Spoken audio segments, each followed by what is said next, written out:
கடந்த 3 நாளாக இந்த மீட்பு பணிகள் தீவிரமாக நடைபெற்று வருகின்றன. நம்ம தமிழ்நாடு அரசின் சார்பாக முதலமைச்சரோட ஆணைக்கிணங்க நம்ம 4 சிறப்பு குழுக்கள் மீட்பு குழுக்களை அனுப்பியிருக்கோம். அதே போல Tamil Nadu SDRF disaster response force ஒரு ஸ்பெஷல் ஃபோர்ஸும் இங்கே அனுப்பியிருக்கோம். இவங்க இன்னைக்கு அந்த முண்டக்கை பகுதியில் மீட்பு பணியில் ஈடுபட்டு வருகிறார்கள். பவர் சோப், கட்டிங், இது கிரெயின் போன்ற விஷயங்கள் நம்ம அங்கே எடுத்துக்கொண்டு போயிருக்கோம். இது மீட்பை பொறுத்தவரையில்.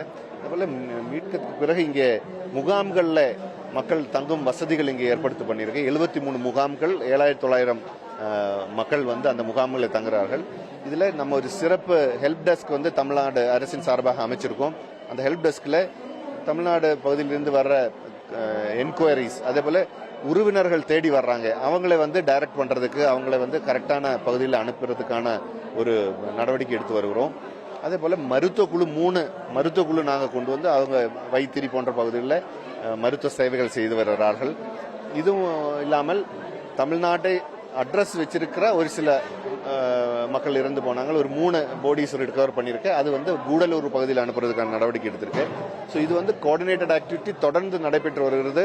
இன்னும் மீட்பு முழுமையாக முடியவில்லை. அது தொடர்ந்து நடைபெறும். இங்க மீட்கப்பட்ட மக்களுக்கு அவங்களுக்கு உடல்நிலை, மனநிலையை பற்றி உள்ள அவங்களோட ஆரோக்கியமா இருக்கிறதுக்கான வசதிகளும் இங்கே செய்து வருகிறார்கள்.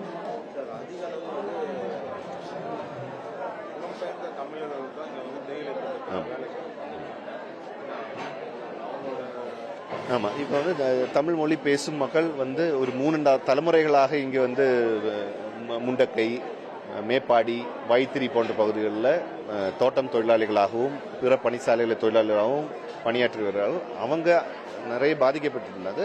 ஆனால் அவங்க எல்லாம் இங்கேயே முகவரியை வைத்து இங்கேயே பஞ்சாயத்தில் ஒரு உறுப்பினராக, இல்லைன்னா இங்கேயே ரேஷன் கார்டும் ஓட்டும் எல்லாமே இங்கே வைத்து இருக்கனால கேரளா கவர்மெண்ட் அவங்களோட கணக்கில் அவங்களை சேர்த்திருக்காங்க. அவங்களோட நிதி உதவி எல்லாம் இங்கிருந்து கூட அவங்களுக்கு வழங்கி வருகிறாங்க. ஆனால் நாங்கள் ஃபெசிலிட்டேட் பண்ணிட்டு இருக்கோம். அவங்களோட உறவினர்கள் நம்ம ஈரோடிலிருந்து, சிவகாசியில எல்லாம் வரும்பொழுது அவங்களுக்கு ஃபெசிலிட்டேஷன் நாங்கள் பண்ணிடுறோம். இல்லை ஏதாவது அவங்களுக்கு பேசுறதுக்கோ இல்லைன்னா அவங்களுக்கு கவுன்சிலிங் பண்றதுக்கான உதவியும் நம்ம சைட்லேருந்து பண்ணி கொடுத்துருக்கோம்.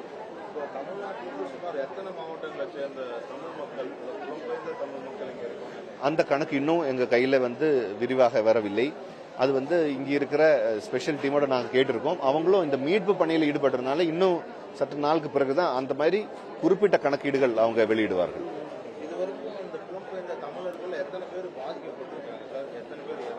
அதுதான் அது அந்த மாதிரி அவங்க கம்பைன்டு லிஸ்ட் தான் இங்க வச்சிருக்கேன். அந்த லிஸ்டில் இருந்து என்கொயரிஸ் வரதான் நாங்க கோஆர்டினேட் பண்ணியிருக்கோம்.